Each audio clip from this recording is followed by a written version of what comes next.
নমস্কাৰ সকলোকে নতুন এটা ভিডিঅলৈ স্বাগতম জনাইছো এই আপোনালোকে চাই আছে আসামিজ এডুকেশনাল জ্ঞান ইউটিউব চেনেল মই অনুপম দাস এচিষ্টেণ্ট টিচাৰ আজি এটি খুব গুৰুত্বপূৰ্ণ খবৰ আপোনালোকক শ্বেয়াৰ কৰিম গতিকে সকলোকে ভিডিঅটো শেষলৈকে চাবৰ কাৰণে অনুৰোধ জনালো স্ক্ৰীনত মই আপোনালোকক দেখুৱাইছো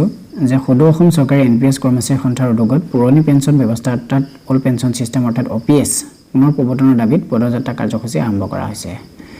তাৰিখ হৈছে 8 নৱেম্বৰ 2022 বাৰ মঙ্গলবাৰ পৰিছে আৰু সময় দিনৰ 11 বজাত স্থান খানাপাৰা এক দেশ এক নীতি পুৰণি পেঞ্চন আমাৰ দাবী মূল কথাটো এইটোই যে অসমত 2005 চনৰ পৰা অৰ্থাৎ সৰ্বভাৰতত বিশেষকৈ অসমৰ কৰ্মচাৰীসকলে লাগিছে যে 2005 চনৰ পিছৰ পৰা অসমত অল পেঞ্চন সিস্টেম অতৰাই এনপিএছ অৰ্থাৎ নেশনাল পেঞ্চন সিস্টেম এনপিএছ বাহাল ৰখাৰ বাবে কৰ্মচাৰীসকলৰ যেখিনি অৱসৰৰ সময়খিনিত অসুবিধাৰ সৃষ্টি হৈছে বা যেখিনি পাব লাগে প্ৰাপ্যতে সেইখিনি প্ৰাপ্য তেওঁলোকে পোৱা নাই গতিকে পুনৰ অল পেঞ্চন সিস্টেম বা অপিএছ পাবৰ কাৰণে বিভিন্ন সময়ত চৰকাৰৰ লগত আলাপ আলোচনা বা বাদ প্ৰতিবাদ কৰি থকা হৈছে এতিয়া পুনৰ এটি গুৰুত্বপূৰ্ণ কাৰ্যসূচী ৰাখিছে সদৌ অসম চৰকাৰী এনপিএছ কৰ্মচাৰী সন্থাই গতিকে আপোনাক অনুৰোধ জনাইছে যে অহা 8 নৱেম্বৰ 2022 তাৰিখৰ দিনাখনি খানাপাৰাত আপোনাক উপস্থিত কামনা কৰিছে আৰু সময় হৈছে দিনৰ 11 বজাত তেওঁলোকে এই কাৰ্যসূচী লৈছে দিনৰ 11 বজাত খানাপাৰাৰ পৰা তেওঁলোকে আৰম্ভ কৰিব কাৰ্যসূচী আৰু মূল দাবী হৈছে পুৰণি পেঞ্চন ঘূৰাই পাব লাগে অৰ্থাৎ ৰিষ্টৰ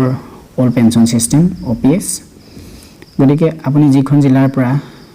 বা যিখন জিলাত আপুনি চাকৰি কৰি আছে গতিকে আপোনাৰ জিলাখনতো ইতিমধ্যে এই পদযাত্ৰা কাৰ্যসূচীত অংশগ্ৰহণ কৰিবৰ কাৰণে আলাপ আলোচনা চলিছে বা আপোনাৰ জিলাৰ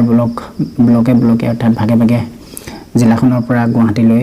খানাপাৰালৈ আহিবৰ কাৰণে 8 নৱেম্বৰ দিনাখনি ইতিমধ্যে যোজা চলোৱা হৈছে কাৰ্যসূচী বা মিটিং মাটাং আলোচনা সভা আৰম্ভ কৰা হৈছে গতিকে আপুনি তাত অংশগ্ৰহণ কৰক যাতে 8 নৱেম্বৰ দিনাখনি যি পদযাত্ৰা কাৰ্যসূচী অল পেঞ্চন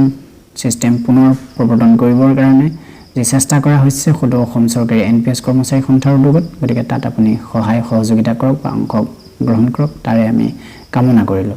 গতিকে আমাৰ ভিডিঅ'ৰ পৰা আপোনালোকক এইটোৱে অনুৰোধ জনাইছো যাতে এই কাৰ্যসূচী সফল হওক পুনৰ অল পেঞ্চন সিস্টেম বাহাল ৰাখক চৰকাৰে বা অল পেঞ্চন সিস্টেম পুনৰ প্ৰৱৰ্তন হওক এই আমি আশা ৰাখিলো অৰ্থাৎ এনপিএছৰ কৰ্মচাৰীসকল যাতে উপকৃত হয় বা তেওঁলোক জয়ী হয়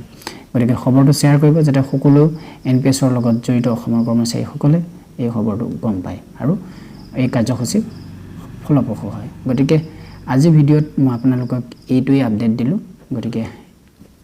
ভিডিঅ'টো আপোনালোকে শ্বেয়াৰ কৰক আৰু কাৰ্যসূচীটো আমাৰ সফল হওক যিকি নহওক আজিৰ খবৰখিনি আছিল ইমানেই পুনৰ পৰৱৰ্তী পৰ্যায়ত লগ পোৱাৰ প্ৰতিশ্ৰুতিৰে নতুন ভাষাৰে নতুন কথাৰে লগ পাম আজিলৈ ভিডিঅ'টো ইমানতে সামৰণি মাৰিছোঁ ধন্যবাদ জয় অসম